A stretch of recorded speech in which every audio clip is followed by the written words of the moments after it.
E aí, galerinha que acompanha o canal, na aula de hoje trataremos sobre cinemática. Vamos nessa! Na aula de hoje, vamos dar início ao estudo da mecânica. Mecânica é a parte da física que estuda os movimentos, certo?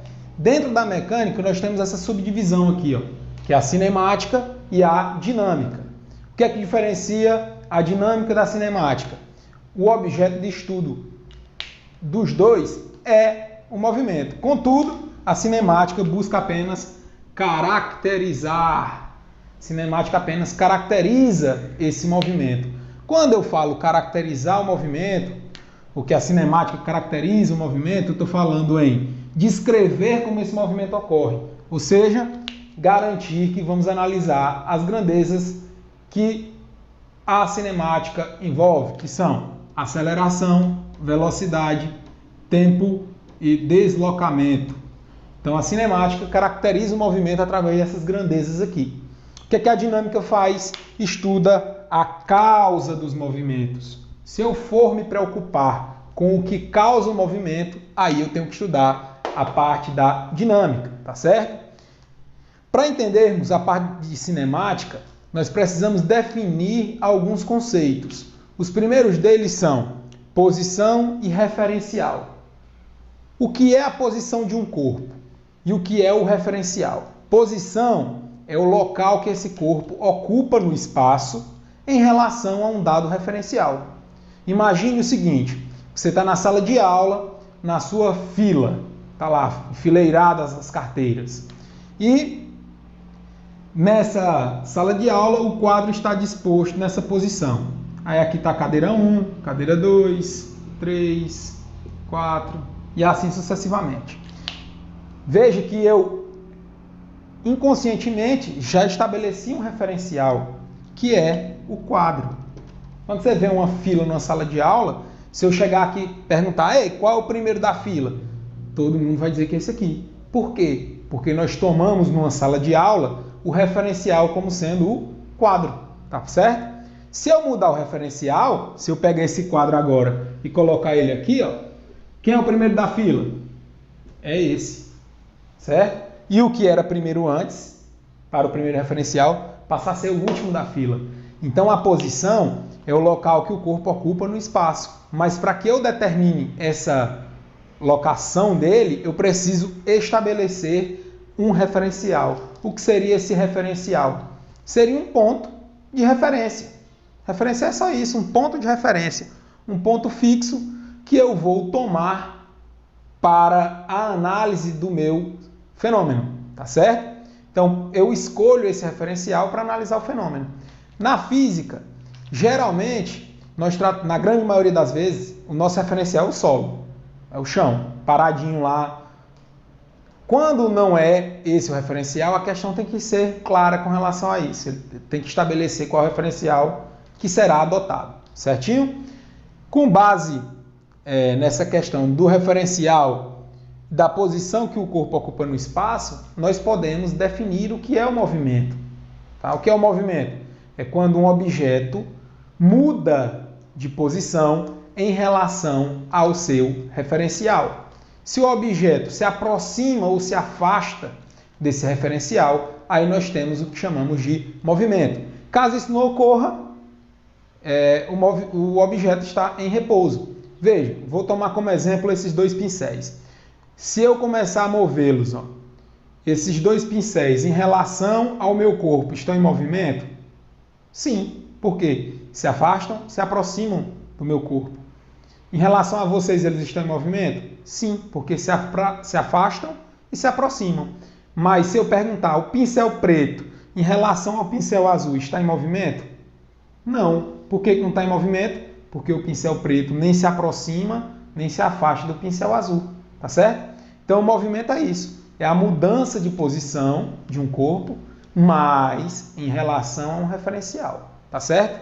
Por que eu tenho que ter cuidado? Porque dependendo do referencial, o corpo pode estar em repouso ou em movimento. No caso aqui do exemplo que eu dei, os pincéis estavam em movimento em relação ao meu corpo, mas um em relação ao outro não estavam em movimento. Ok? Então está aí definido referencial, posição e já definimos o que seria o movimento. Dentro desse movimento, quando o corpo está mudando de posição em relação ao referencial, tem outra característica, tem outra definição que é extremamente importante, que é a trajetória. O que seria a trajetória de um movimento? A trajetória, pessoal, é o caminho descrito pelo corpo enquanto ele se move. É isso. Trajetória é o caminho que ele descreve ao longo do movimento. Um exemplo, você chega na sua casa com os pés sujos de lama, imundos de lama. Você não limpa e entra de vez e sai andando. Vai na geladeira, vai na pia, entra no banheiro, volta. Quando você parar aqui e olhar para trás, você vai ver um monte de pegadas seguindo ali todo o caminho que você fez. Aquilo ali, as pegadas no chão, estão descrevendo a sua trajetória. Certinho? Então, com isso, terminamos de definir os principais pontos da cinemática. Esses pontos aqui é o que definem se você tem ou não um movimento. O que é que a cinemática estuda? Movimento. Certo? Aqui eu sei se ele tem ou não movimento. Se tem movimento, então eu posso aplicar a cinemática. Agora, vamos me acompanhar até o final, porque até no final da aula nós vamos ver a definição que rege basicamente a mecânica toda. Certo? Então fique aí, bora lá. Continuando. Agora, nós vamos tratar da definição de deslocamento, certo? Nós temos uma pequena diferença entre espaço percorrido e deslocamento. Vamos começar aqui pelo deslocamento. Nós vamos representar esse ΔS, esse deslocamento, por ΔS. E aí tem uma informaçãozinha importante. Esse delta aqui, ó, na física, representa variação. Sempre que ele aparece na frente de uma grandeza, significa que você vai pegar a grandeza, no caso, né, ΔS. Então vai ser grandeza final menos inicial. E esse delta sempre indica isso. Final menos inicial. No nosso caso, o S indica posição. Tá certo? Então, ΔS é variação da posição, que nós chamamos de deslocamento. O índice 0, esse índice 0 indica posição inicial. E o índice F, posição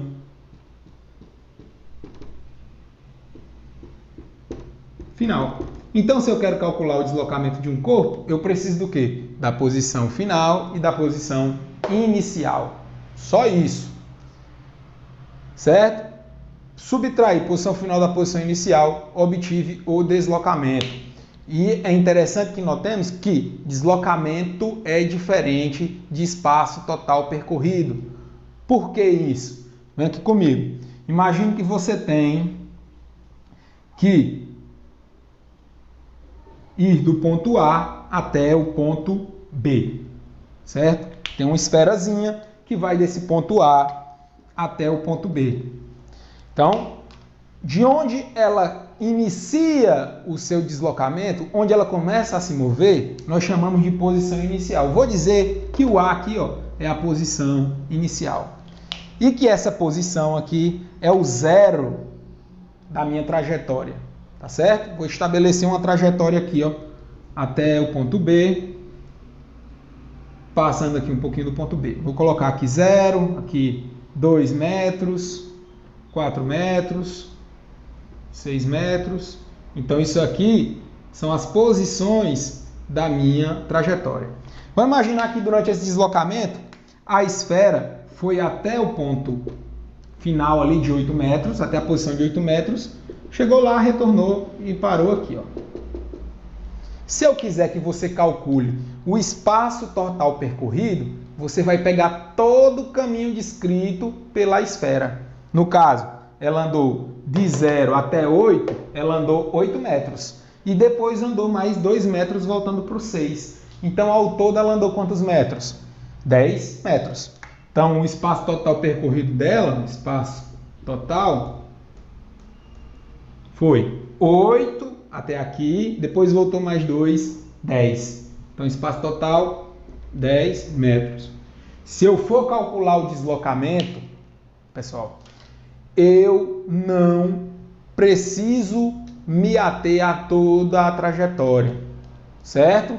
Então, pequeno gafanhoto, se eu pegar aqui, olha, da posição A até a posição B e for calcular o deslocamento, eu só preciso da posição final e da posição inicial. Ah, professor, e o que é essa posição final? Como eu disse, onde inicia-se o movimento. E o que é a posição final? É onde o objeto para, certo? Se ele iniciou no 0 e parou no 6, eu só preciso da posição final e da posição inicial. Aí como é que eu calculo? Variação, ΔS, final menos inicial. Então o ΔS vai ser o quê? Posição final, 6, menos a posição inicial, que é 0. Então o ΔS dá 6 metros. Ele realizou esse deslocamento, viu? O deslocamento é diferente do espaço percorrido. Deslocamento, posição final, posição inicial, só. Espaço percorrido, total, é toda a trajetória. Você vai pegar toda a trajetória, tá certo? Há um ponto interessante. Toda vez que eu pego o deslocamento, eu estou pegando a menor distância de um ponto a outro, tá certo? A retazinha de um ponto a outro. Tranquilinho? Então, com isso, definimos deslocamento. Agora, você precisa perceber que, durante o estudo de um fenômeno como esse, o tempo continua passando. O tempo não para, então ele continua correndo. E percebeu-se que era uma relação extremamente interessante eu relacionar o deslocamento realizado com o tempo gasto para esse deslocamento. Como se fosse não, é a rapidez com que você faz o deslocamento, entende? Essa relação entre o espaço, entre o deslocamento e o tempo gasto, nós chamamos de velocidade, tá certo? Nós chamamos de velocidade. A distância que você percorreu dividido pelo tempo vai dar uma grandeza denominada velocidade. Quando eu pego o deslocamento e relaciono com o tempo, aí eu tenho a velocidade média. O que seria essa velocidade média? Por definição,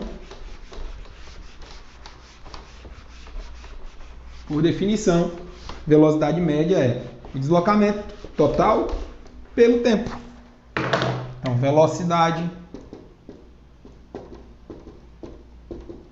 média. E aí, galerinha, eu falei para vocês, termo importantíssimo que nós usamos em várias partes da física. Vocês vão ver que nós utilizamos esse conceito de velocidade não apenas aqui na cinemática, tá? Velocidade média é o ΔS sobre o ΔT. O que é esse ΔT, pessoal? Variação do tempo, o intervalo de tempo. Do tempo. E o VM é a minha velocidade média. Vou colocar aqui em cima que fica melhor. Velocidade média. Certinho? Isso aí, essa razão, vai lhe fornecer a grandeza que nós denominamos de velocidade média. Veja, nós vimos lá na aula de unidades de medida que o ΔS, que é o espaço no sistema internacional, é medido em metros. O ΔT, que é o tempo, no sistema internacional é medido em segundos. Então, se eu colocar velocidade média aqui, isso medido em metros, isso aqui medido em segundos, eu vou obter a unidade de medida da velocidade média, que é o quê? Metros por segundo. Tá? A unidade do SI para velocidade média é o metros por segundo. Contudo, usualmente, você encontra essa grandeza vetorial, ou melhor, velocidade, mais representada em quilômetros por hora. Você vai lá no velocímetro do carro, da moto, tá lá a velocidade medida em quilômetros por hora. Como é que eu faço para transformar isso diretamente? Quilômetros por hora, metros por segundo e vice-versa. Tem uma regrinha, né? Se eu pegar aqui metros por segundo, quilômetros por hora. Vou pegar esse sentido, o que é esse? Essa regrinha vem da simples transformação de quilômetro para metro, hora para segundo, tá? Mas como é uma coisa muito recorrente, a gente faz demais nas questões, é interessante que você aprenda essa regrinha. Se eu quero transformar de metros por segundo para quilômetros por hora, eu tenho que multiplicar por 3,6. Tá bom? Multiplico por 3,6. Se eu quero transformar de quilômetros por hora para metros por segundo, eu divido por 3,6. Beleza? E assim eu faço a conversão. Metros por segundo para quilômetros por hora para metros por segundo. Exemplo, 72 quilômetros por hora. Se eu quiser transformar isso aqui para metros por segundo, eu tenho que dividir por 3,6, que dá 20 metros por segundo. Beleza? Então tá aí a definição de velocidade média. Existe uma outra análise da velocidade, que é a velocidade instantânea. Essa velocidade instantânea seria a velocidade em um instante. Veja, quando eu pego a velocidade média, eu estou analisando uma situação onde a velocidade do corpo pode aumentar ou diminuir ao longo do trajeto. Vamos pegar aqui um exemplo. Você vai fazer uma viagem de carro da sua cidade até o litoral do Ceará, até Fortaleza. Durante esse trajeto, você tem trechos que vai andar com a velocidade maior, tem trechos que vai andar com a velocidade menor, mas quando você chegar lá, que pegar o tempo que você gastou de viagem, dividir pela distância que você percorreu, você vai ter a velocidade média durante todo o percurso. Não é a velocidade que você desenvolveu máxima ou mínima, não, é uma média dessas velocidades. Agora, ou melhor, a gente entende como sendo essa grandeza velocidade média. Cuidado, a média das velocidades não é a velocidade média, não é a velocidade média, tá certo? Se eu pegar e quiser analisar não a velocidade média, mas sim a velocidade em cada instante daquela viagem. Olha, quando eu estava com 2 horas e 30 segundos de viagem, a velocidade foi tanto. 2 horas e 31, tanto. 2 horas e 32, tanto. Aí eu estou analisando a velocidade instantânea, a velocidade de cada instante. Às vezes, eu digo, em uma condição muito especial, que nós vamos estudar depois, a velocidade instantânea coincide com a velocidade média. Mas na grande maioria das situações reais, a velocidade média é diferente da velocidade limite. Como é que eu calculo essa velocidade instantânea ou velocidade limite? É através da operação chamada limite. Então essa velocidade instantânea vai ser a velocidade no limite de ΔT tendendo a zero e ΔS sobre ΔT, tá certo? Não se preocupe que essa parte aqui, esse tipo de cálculo, você não vai fazer agora. A gente geralmente, quando estuda, já é no finalzinho do 3º ano do ensino médio, e então nós não utilizamos isso aqui. Raras exceções aqui no ensino médio. Mas o que é que eu quero que você entenda? Ali você vai analisar a velocidade em cada instante, tá? Cada instante. Aqui você pega só o geralzão da velocidade, tá certo? Então, numa situação real, o que nós precisamos analisar é essa velocidade limite. Tranquilo? Situação idealizada, aí você usa a velocidade média, tá certo? Então, com isso, chegamos aqui ao fim dessa primeira aula da cinemática. Acompanhe o canal, na próxima aula veremos velocidade média aplicada a um tipo específico de movimento, ao movimento retilíneo uniforme. Então, se gostou, compartilha aí com seus amigos, curte, comenta, se inscreve no canal, segue lá no Insta e até a próxima. Valeu, galera!